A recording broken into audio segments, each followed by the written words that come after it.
Hey everyone, Sarah here. Rewind Justice brings you revenge stories that will blow your mind.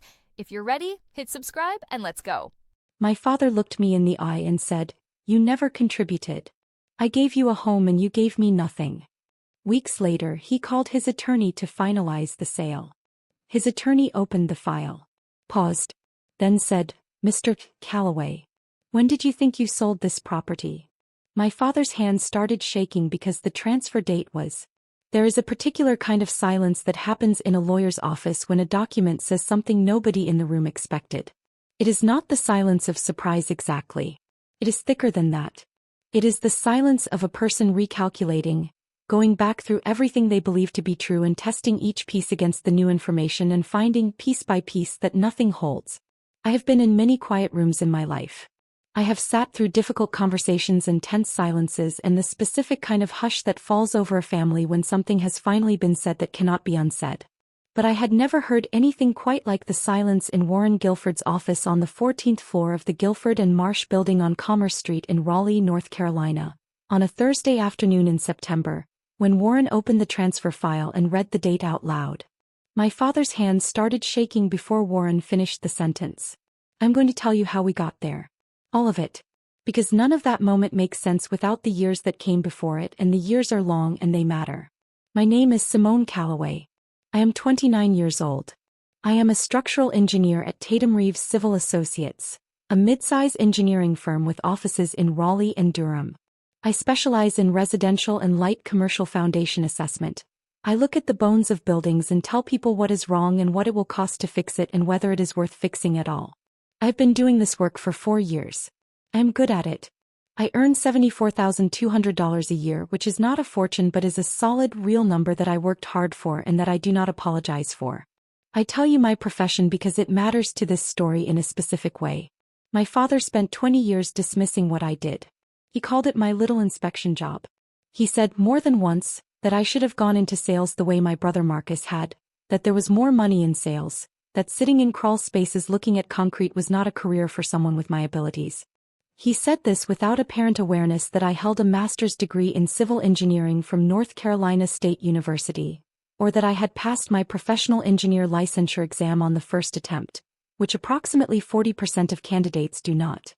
He said it the way certain fathers say things, not to wound exactly but to diminish, which is a different kind of wound and in some ways a longer-lasting one.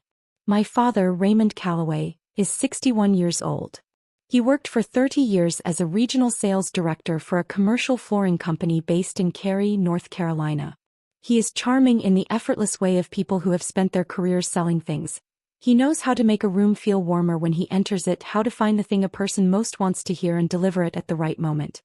He raised Marcus and me in the house on Oleander Drive in Garner, a suburb south of Raleigh, after our mother left when I was 8 and Marcus was 12. Our mother, Diane, moved to Portland, Oregon when I was 8. She is not a villain in this story. She was a woman who had made a marriage that did not fit her and had stayed in it for 12 years because she thought she was supposed to, and leaving was the honest thing even though the timing was hard. He and I are close now. We talk every Sunday. She has a house in Portland with a garden she tends obsessively and a partner named Suki who teaches ceramics at Portland Community College and who I like very much. But when I was 8 she left and my father raised us, and the house on Oleander Drive was where I grew up. I need to tell you about the house.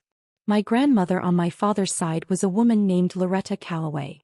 She was born in Goldsboro, North Carolina in 1938 and came to Raleigh in 1959 and never left. She married my grandfather Walter in 1961 and they bought the house on Oleander Drive in 1967 for $24,000, which was every dollar they had and then some, paid off over 30 years with the kind of disciplined patience that people who grew up with very little tend to have about money. Walter died in 1994. Loretta stayed in the house. My grandfather Walter had a phrase he used when he was teaching my father something about the property: fixing a fence post, sealing a crack in the driveway, clearing the gutters before the fall rains. He would say, "This house doesn't owe us anything. We owe the house." My father heard it his whole childhood. I don't know that he ever understood it the way Walter meant it. When my father and mother bought a house of their own in 1989, the house on Oleander Drive stayed with Loretta. When my parents divorced, Loretta was 72 and healthy and entirely capable of living alone, which she did for 11 more years. My father visited on Sundays. Marcus visited sometimes. I visited as often as I could, which became more often as I got older and understood, in the accumulating way you understand things about people, what my grandmother was. She was the steadiest person I have ever known. Not warm in the effusive way, she did not give a lot of hugs, she did not use a lot of endearments. But she was present in a way that meant something. She remembered everything you told her. She asked the next time she saw you how the thing you had mentioned had turned out. She had opinions about everything and stated them plainly and did not change them because someone was uncomfortable. She told me once, when I was 17 and struggling through my first calculus course and wondering out loud whether engineering was really for me, that the question was not whether I could do it but whether I was willing to stay in the difficulty long enough to come out the other side. He said, "Simone, you don't walk away from hard things. You're not built that way." She said it not as encouragement exactly but as observation. As if she were simply describing something she had noted about me over 17 years of careful attention. He was right. I stayed in the difficulty. I came out the other side. Loretta's health declined starting in 2018. Slowly then less slowly. She was 80 years old and had managed her blood pressure and her arthritis for years with the same determined self-management she applied to everything, but the body has its own schedule. By 2019 she needed help. Not constant help but regular help, the kind that means someone needs to be available and nearby and paying attention. My father was in Cary. Marcus was in Charlotte. He had a wife and 2 kids and a sales territory that kept him on the road 3 weeks out of 4. I was in Raleigh. 22 minutes from Oleander Drive. I moved in with Loretta in March 2019. I want to be precise about this. I did not give up my apartment immediately. I kept it through the end of the lease in August and then let it go. But from March 2019 I spent most nights at Oleander Drive. I drove Loretta to her appointments at WakeMed and at the rheumatologist's office on Blue Ridge Road. I managed her medications, which required more attention than it sounds. She was on 6 different prescriptions by 2020 and the interactions between them required careful tracking. I did the shopping. I did most of the cooking, though she insisted on making certain things herself. Her biscuits specifically and her sweet potato pie at Thanksgiving. And I let her because the kitchen was one of the places she still felt completely herself. Kept my job. I kept my full caseload at Tatum Reeves. I worked from the house on days I could and drove to the Raleigh office on days I couldn't. My supervisor, a woman named Priya Vasanthakumar, who has been my professional North Star since I joined the firm, accommodated the arrangement without being asked twice. She said, "Do what you need to do. Just keep your files current." Kept my files current. My father came on Sundays. Not every Sunday. Most Sundays in the first year. Less often after that. He would come for lunch, eat, sit with Loretta for an hour or 2 and leave. He and I would exchange pleasantries. He would look around the house with the expression of a man taking stock of an investment and then he would go. Marcus came when he could.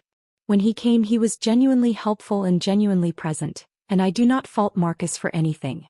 He had constraints I did not have. He called every week. He and I talked honestly about the situation, about how long it might continue, about what came next, about the fact that neither of us had any idea how to plan for something with no predictable timeline. In December 2020 I had a conversation with Loretta that I did not know would change everything. It was a Sunday evening. My father had left. The house was quiet. Loretta was in the front room with the television on low and I was doing the dishes and she called me in. I dried my hands and sat in the armchair across from her. She said, "Simone, I want to talk to you about the house." I said, "Okay, Grandma." She said, "You have been here every day for almost 2 years." I said, "I know." She said, "I want to make sure you know why I am going to do what I am going to do." I said, "What are you going to do?" She looked at me for a moment with the calm, level attention she had always given important things. Then she said, "I spoke to James last week." James Beaumont was her attorney. He had an office on Hillsborough Street. He had handled her estate documents and the property deed and her medical power of attorney for over 20 years. She trusted him completely, which was not something Loretta Calloway extended carelessly. She said, "I am transferring the house to you. Not when I die. No. With a life estate arrangement so I can stay here until I don't need to be here anymore." I said, "Grandma." She said, "Don't argue with me." I said, "I'm not arguing. You don't have to do this." She said, "I know I don't have to. That's why I'm doing it." She looked at me steadily. Your father assumes this house goes to him when I go. I have not corrected that assumption because it is not his business what I do with my property. But I want you to understand clearly. This house is yours because you are the one who is here. That is the only reason I need. She paused. She said, Walter used to say this house doesn't owe us anything. We owe the house. You understand that? Raymond never did. I didn't say anything. She said, James will call you next week.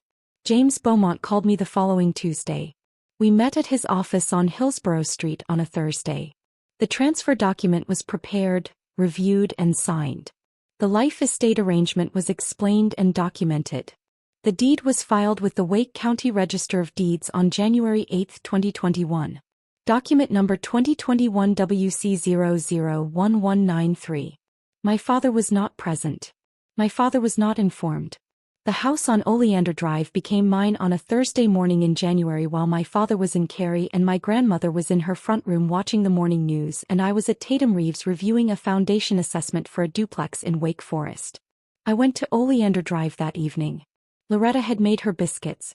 We ate dinner and watched television and she did not mention the transfer again and neither did I. It was done.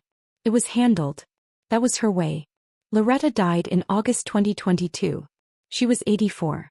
She had been declining since the spring. A series of small strokes, each one taking a little more than the one before. And the end, when it came, was not sudden. I was there. I had been there every night for the last 3 weeks.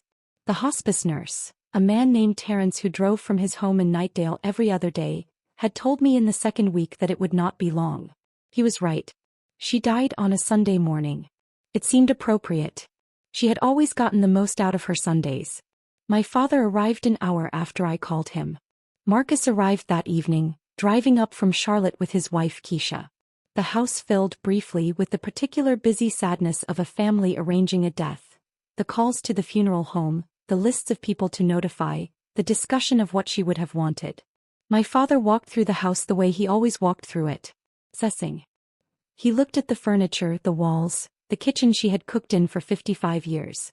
He was genuinely grieving. I want to be honest about that. He had loved his mother. The grief was real. But it coexisted, I could see, with calculation. He was looking at the house the way you look at something you are about to inherit. I said nothing. The funeral was the following Friday. Loretta had a large circle. She had lived in the same neighborhood for 55 years and had known most of it. The church held 240 people. Marcus gave the eulogy. I sat in the front pew and held Keisha's hand because Marcus had asked me to sit with her and I was glad to. My father sat beside us. He was composed. He accepted condolences graciously. He had the bearing that day of a man stepping into a role.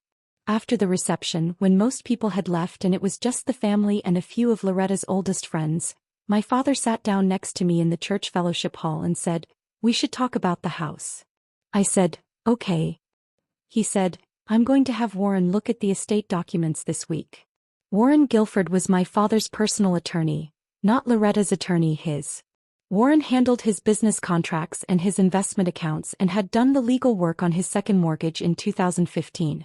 He was competent and thorough and had absolutely no prior knowledge of the transfer document filed in January 2021. I said, "Okay, Dad." He said, "It'll take a few weeks to sort everything out. I'm thinking we can list the house by October. Market's still decent." I said, "Sure." He looked at me. He seemed to be waiting for something.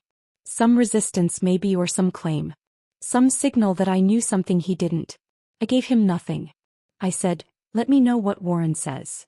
The 3 weeks between the funeral and the meeting in Warren Guilford's office were ordinary in most ways. I went to work. I visited the house on Oleander Drive twice to check on it. I had a conversation with James Beaumont, who had attended the funeral and who called me the week after to say he had the documentation ready whenever it was needed. I said, "Warren Guilford is going to call you." James said, "I expect so." I said, "What happens when he does?" James said, "I tell him the truth. I tell him the property transferred in January 2021 and that the deed is filed with Wake County." I said, "And then?" James said, "And then Warren tells your father." There was a pause. James said, "Simone, your grandmother was very clear about what she wanted. She was also very clear that she did not want you to have this conversation with your father directly. She wanted the documents to speak.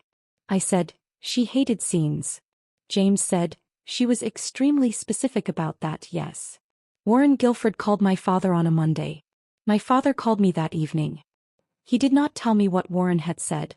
I learned later that Warren had asked him about the property and my father had told him with complete confidence that the house was part of Loretta's estate to be distributed to him as her sole surviving heir. Warren had said he needed to review a few things and would call back. My father called me to say the meeting was set for Thursday at 2. He said, come with me. I said, why? He said, because you're part of this family and you should be there when the estate is settled. I said, okay, Dad. I called James Beaumont after I hung up. I told him about the Thursday meeting. He said he would send a certified copy of the transfer document to Warren's office by courier the following morning, with a cover letter explaining the filing details. I said, don't call Warren first. Let him find it in the file. James was quiet for a moment.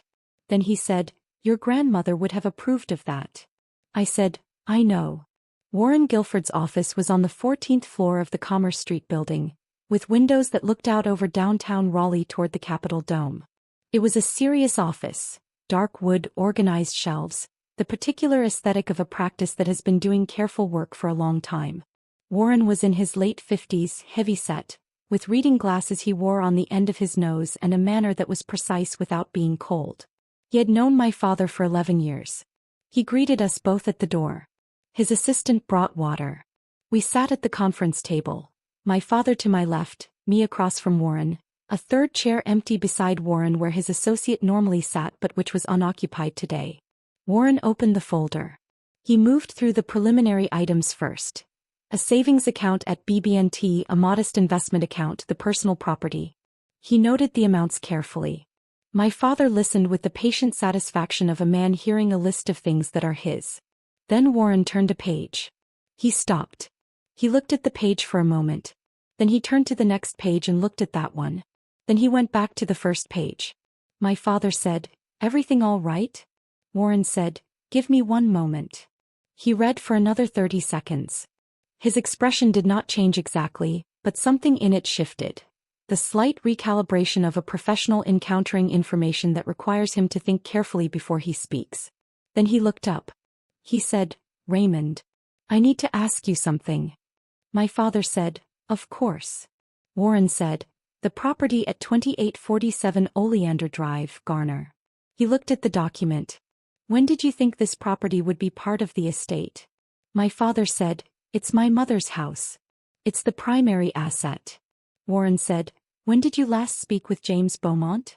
My father said, Loretta's attorney? I haven't spoken to him. Why would I? Warren set the document on the table and turned it so my father could see it. He said, this is a certified copy of a deed transfer filed with the Wake County Register of Deeds on January 8, 2021. Document number 2021 WC001193. My father looked at the document. He read the first line. He read it again. Warren said, the property transferred to Simone Renee Calloway 20 months before your mother died. As part of a life estate arrangement. Your mother retained the right to live in the home. That right concluded at her death. He paused. The property is not part of the distributable estate. My father looked at the transfer date. January 8, 2021. He looked at it for a long time. Then he turned to me. His hand, I noticed, had begun to shake slightly. Not dramatically. Not the shaking of rage or shock performed for an audience. The small, involuntary shaking of a body processing something the mind has not yet caught up with. He said, you knew. I said, yes. He said, you knew this whole time. I said, since January 2021. He said, why didn't you tell me? I said, because it wasn't my information to give. It was hers. He looked back at the document. He looked at his mother's signature on the transfer page and at James Beaumont's notarization and at the county filing stamp. He said, she did this without telling me. I said, she made a decision about her own property. She didn't need your permission. He said, I'm her son. I said, I know. He said, I gave you a home, Simone. After your mother left, I kept that family together. I gave you everything. Something in me went very still. I said, Dad. He said, I gave you a home and you gave me nothing in return. That is the truth. I said, is that what you believe? He said, you never contributed to this family, to my life. You just took what was given and now apparently you've taken this too. The room was very quiet. Warren Guilford was looking at his water glass. I said, let me tell you what I contributed. My father looked at me. I said, I moved into that house in March 2019. I was there every night for 3.5 years. I drove Grandma to 47 medical appointments. I counted them, Dad, because I tracked them in a spreadsheet so I could coordinate with her doctors. I managed 6 prescriptions. I cooked dinner 4 nights a week. Kept my job. I paid my own rent until August 2019, and after that I paid utilities at Oleander Drive out of my own account because it didn't feel right not to contribute to a house I was living in. I was there when she had the first stroke in February 2021. I was there when she had the second one in November. I was there on the Sunday morning when she died. I paused. You came on Sundays. Not all of them. He didn't say anything. I said, Grandma saw that. She saw all of it. And she made a decision about her own property based on what she saw. I didn't ask her to. She did it because she wanted to. Because she said, and here I quoted her exactly, the words I had kept for 2.5 years. The house is yours because you are the one who is here. That is the only reason I need. My father was quiet for a long time. Warren Guilford had not moved. My father said, I didn't know it was that bad. The medical situation. I said, I know you didn't. He said, why didn't you tell me? I said, I told you she was declining. I told you about the strokes. You said you'd come more often and then you didn't, and I stopped telling you because it wasn't changing anything. He looked at his hands on the table. He said, I thought you had it handled. I said, I did have it handled. That's not the same as it being fine for you not to be there. Warren spoke quietly. He said, Raymond, the transfer is valid. I've reviewed the documentation. James Beaumont filed everything correctly. Your mother was fully competent at the time of signing.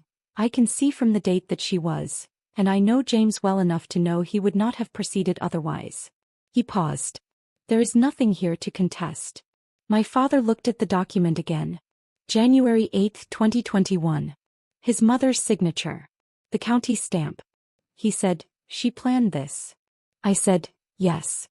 He said, for how long? I said, I don't know exactly. She called me into the front room in December 2020. She already knew what she wanted to do. He was quiet. Then he said, she never said anything to me. I said, no. He said, not once. I said, she felt that the property was hers to do with as she chose. She didn't think she needed to explain it. He looked at me. Something had shifted in his face. The calculation had gone out of it. What was left was something rawer and, I thought, more honest. The expression of a man who has been shown a clear picture of himself and cannot immediately look away from it. He said, the little inspection job. I said, yes. He said, you have a master's degree. I said, from NC State. Yes. He said, I knew that. I said, you did. He said, I still called it the little inspection job. I said, you did. The silence that followed was long enough that Warren quietly excused himself and left the room. He came back 7 minutes later with fresh water and a folder of paperwork and said nothing about where he had been. My father did not contest the transfer. He retained a second opinion from a property attorney named Garrett Wells at a firm in Cary, and Garrett Wells reviewed the documentation and called my father back within 48 hours to tell him that the transfer was clean, the life estate arrangement was standard, the notarization was proper, and there was no viable legal challenge.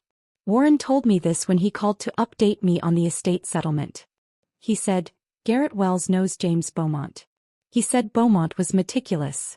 Your grandmother's signature was witnessed by 2 people with no interest in the estate. The document is airtight. I said, she was like that about everything. Warren said, I gathered. He paused.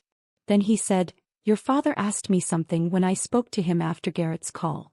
He asked how long it typically takes someone to prepare a transfer like this, to think it through, to call the attorney, to have the document drafted. I said, What did you tell him? Warren said, I told him it depends on the person. For someone organized and decisive, a few weeks from first conversation to filing. For someone who had been thinking about it longer, it could just be the execution of a decision already made. I said, what did he say?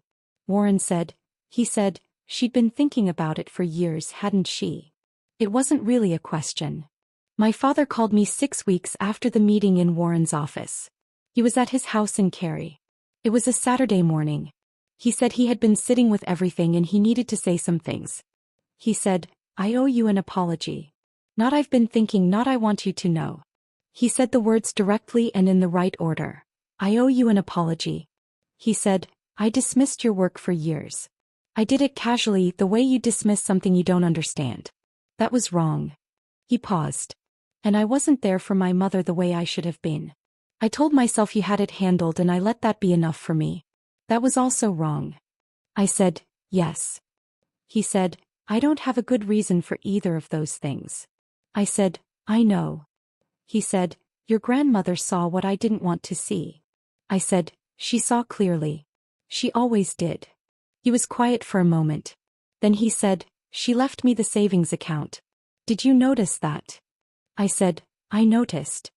He said, she didn't cut me out completely. I said, no. She didn't.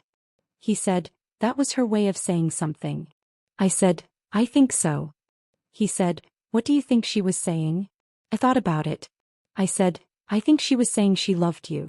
And that she also saw you clearly. And that those two things were both true at the same time. He didn't say anything for a while. Then he said, can I come see the house? Not to assess it or talk about it. Just to see it. I said, yes. When you're ready. He said, I want to say something to you when I'm there. In person. The words. I said, okay, Dad. I told him the door wasn't locked to him. I told him what I needed was for him to come not as a man who had lost something but as a father who wanted to see his daughter in the home that was now hers. I told him I needed to hear the apology said in person in the house, standing on the floor his mother had stood on for 55 years. He said, I can do that. I said, I'll be here. I moved into the house on Oleander Drive in October. I had been back and forth for months, staying there several nights a week. But October was when I let my apartment in Raleigh go entirely and made the house on Oleander Drive my home in the full and permanent sense. I did not change much at first. The furniture was still Loretta's. The kitchen was still organized the way she had organized it. The biscuits recipe was still on a card in the tin box on the second shelf of the pantry, written in her handwriting in black ink. I left it where it was. I had the foundation inspected first, professional habit but also genuine curiosity.